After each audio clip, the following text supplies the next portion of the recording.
The federal government has announced that more than 36,000 Nigerian youths will participate in the upcoming National Youth Confab 2025 as it officially launched the virtual registration portal on Monday. The Minister for Youth Development, Ayodele Olawande, explained that the conference would provide young Nigerians from every ward, community, state, and the diaspora an opportunity to unite, engage, and reshape the country's future. On the issue of inclusivity, the Senior Special Assistant to the President on Citizenship and Leadership, Rinsola, Abiola, says the Youth Confab has been designed to give 50-50 representation for men, women, and persons living with disabilities. Right, I'm now joined by Rinsola Abiola, Senior Special Assistant to the President on Citizenship and Leadership. Good to have you. Good to see you again on News Night. Thank you very much. Okay, since the last time this, confab was announced, I mean, we had you here then to explain further how much really has gone on in terms of planning, to where we are now. We hear that a portal has been opened. Yes, ma'am. What's the registration? How is the response so far? So I would Where are things now? There's been quite a lot of work that has gone into designing the engagement process. And within 24 hours of launching the portal, we had over 40,000 registrations. Yes, already? Yes, already. There's been a lot of, I'm actually very happy about that. We're very glad about that. It means our young people are very eager to participate in the process. And, that was the figures at about around noon today. So I'm sure it's a lot more because we've gotten a lot of queries. And the website was built by NITSTA. We're very thankful for their support. And the feedback from there has been that the traffic has been massive. So we're very happy. It means the idea has been very well received by the youth. It means they're eager to participate. I've gotten so many calls today regarding the confab, and the same applies to other members of the committee. So it shows that our work is being appreciated. A few issues were noted as well, and we've been working round the clock to also resolve all of that. Well, what are some of these issues, if you can let us know? Just minor things. So essentially, we've designed a consultation process that essentially wants to engage our young people at the grassroots in all of the 360 constituencies, federal constituencies. Right. As I'm sure you know, the National Assembly and the House of Reps, we have 360 members. So in each of those constituencies, we intend to engage 100 young people directly. There's also going to be a virtual consultation process. We also intend to engage our young people in the diaspora, because being out of Nigeria does not mean that you should not still be involved, in building the country that we all call home. So it's just minor issues, but aside that, the feedback has been overwhelming. Wow. We're very thankful to young Nigerians for the interest in the confab, and we are committed to delivering on a consultation process in line with Mr. President's vision that actually does deliver on adequately capturing and representing the yearnings of Nigerians. Well, Nigerians are hoping, including the youth, that this will not be another 2014 confab, where people were so hopeful that this would be the turning point, for the country, especially now that it's the youth that we're talking about here. What's the overarching, what's the objective? What do you hope to achieve at the end of this confab? Firstly, I would say that this administration did not, put together the 2014 confab. This is the renewed hope administration under the leadership of President Bola Ahmed Tinubu. And it's the first time in our country, yes, we've had national conferences, but this is the very first time that we're having a national conference specifically dedicated to hearing out our young people. The overarching objective is to ensure that young people's voices are aggregated, young people's voices are amplified, and that young people actively contribute to the process of building the country that we all call home. As Mr. President noted during the inauguration of the Confab Committee, essentially every recommendation that will further move us, along on the path of greatness is one that will be implemented. So we're actually working really hard to ensure that beyond just talking to our young people, the minister said yesterday at the unveiling of the portal, this is not going to be just another talk shop. We're fully committed to doing that.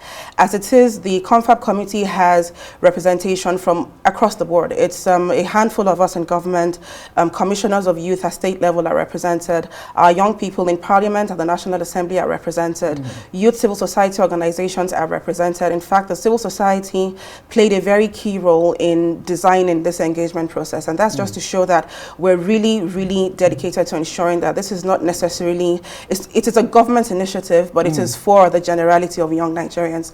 It is absolutely non-partisan.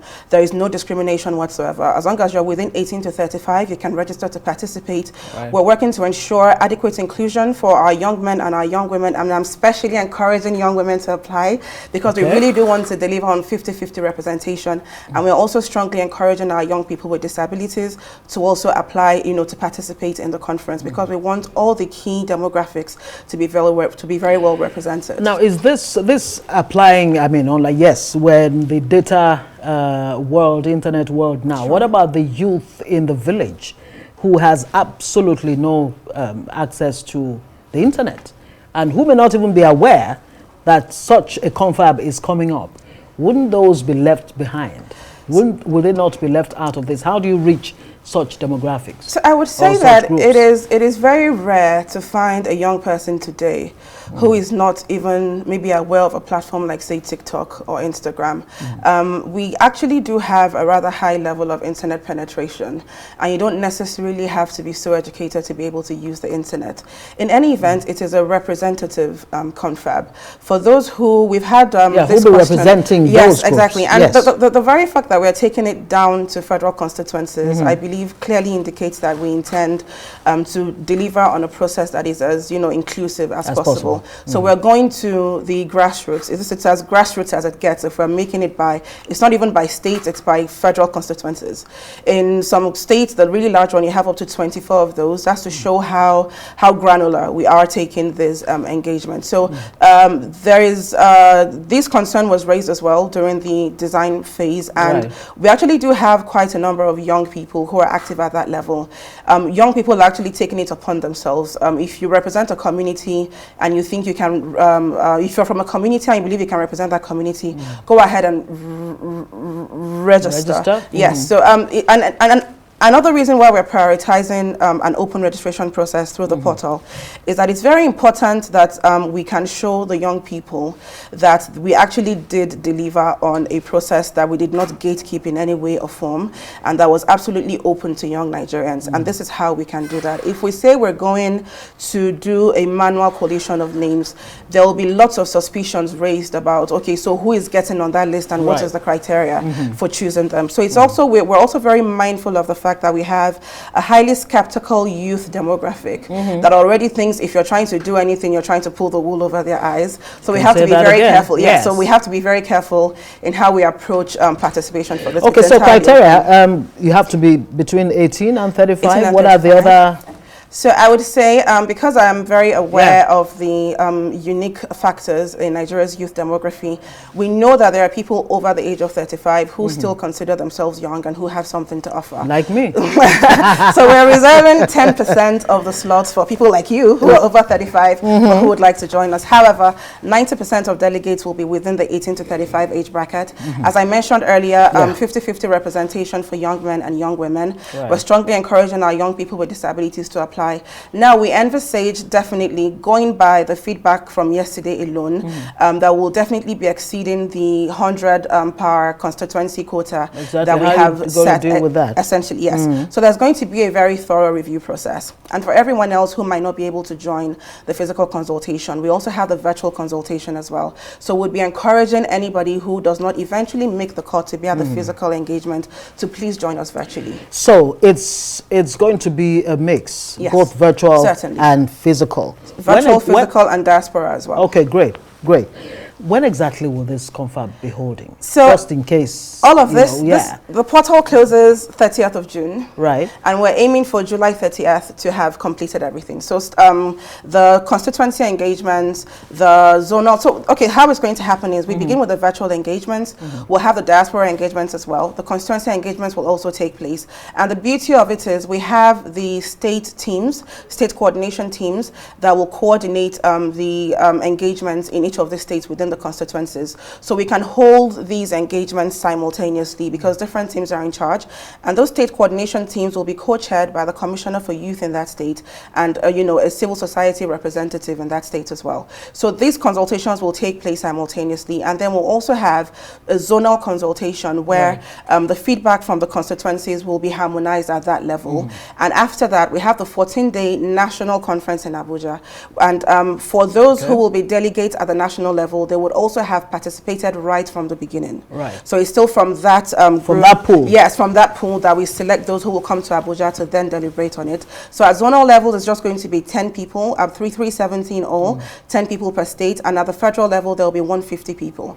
We're also working to ensure that we're not spending more than is necessary. We're trying to be very prudent, hence the numbers, hence the trying to ensure that we select representatives, because we can't, at the same time, we have to be mindful of the fact that the logistics is going, you know, it will cost quite a lot. So we have to be prudent, and as young people, we have to do things differently. So that's also one major consideration. Nigerians will be looking forward to how this, you know, turns out at the end of the day. Is it going to be one compendium of a book of what, you know, came out of the confab? So what next? Very quickly, 30 seconds. Sure. There's going to be a report of that, and then also post confab, there's going to be a whole framework for implementation. Okay. Yes. Super. Thank you. Rinsola Abiola is Senior Special Assistant to the President on Citizenship and Leadership. It would be nice to have you back to actually discuss these two issues, especially in citizenship. Thank you very much for joining us on Newsnight.